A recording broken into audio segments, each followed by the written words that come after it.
I love this. Release the Kraken for the third time ever. It's the Leafs and the Seattle Kraken. This one taking place at Scotiabank Arena. Toronto took both meetings last season, but a much different Kraken team, I would say, in year two than year one, Rosie. Yeah, it seems that way. I haven't been following them or watching them besides the games the Leafs have played against them, but they seems like the expansion draft is pretty solid. It gives a team a chance to win right out of the gate, obviously with Vegas and the success they've had, and they're continuing to be right out of the gate a good franchise. I think people don't like that sometimes. It's like, hey, you should earn it a little bit and be a basement dweller for a little while, but I just don't think the league's interested in that. And it's nice to have teams come out and contend right away. But as you say, the Kraken kind of middle of the pack right now, and I felt they're a stronger team at the beginning of the year, and they seem to be slipping a little bit. But again, you look at their record; it's not much different in a tough Western Conference than the Leafs are right now, and I think it's going to be another good test. And I don't think they're going to have a lot of games, going down the stretch where you can take a night off. Like, all these points are valuable, and we're going to see what happens. And I think Matt Murray's going to be in, so hopefully he solidifies himself as being the starter again tonight.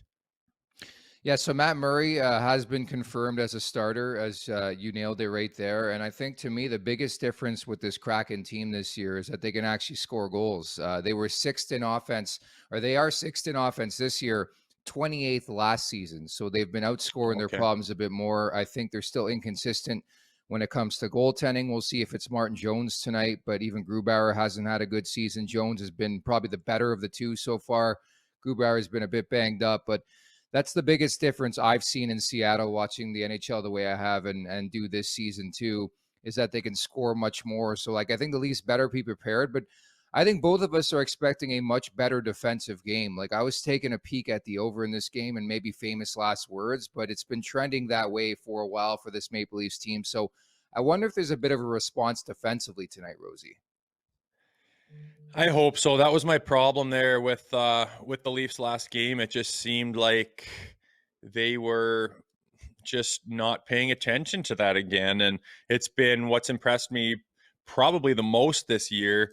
After October is when they have that huge team buy-in, defense first, and the forwards are buying in big time, and the turnovers are hardly there at all, and they're really shutting the door and playing that really well-rounded game that I think is going to work really good in the playoffs. And they were just lost there on Monday or whatever their last game was. It was reverting back to some of the stuff of a year or two ago, where you're trying to win by 6-5, and that's kind of what it was. And I hope they tighten that up. And it doesn't make sense. It's an anomaly to me because Morgan Riley's back, their defense are healthy again, and all of a sudden your defense kind of is negligible. I don't know if it's a mental thing with the forwards where, oh good, we got our boys back, we can go play now, and we don't have to worry about buying into that D zone. And I don't know if it's that, but it wasn't where it needs to be last game, and I hope they tighten it up tonight because they're going to need to.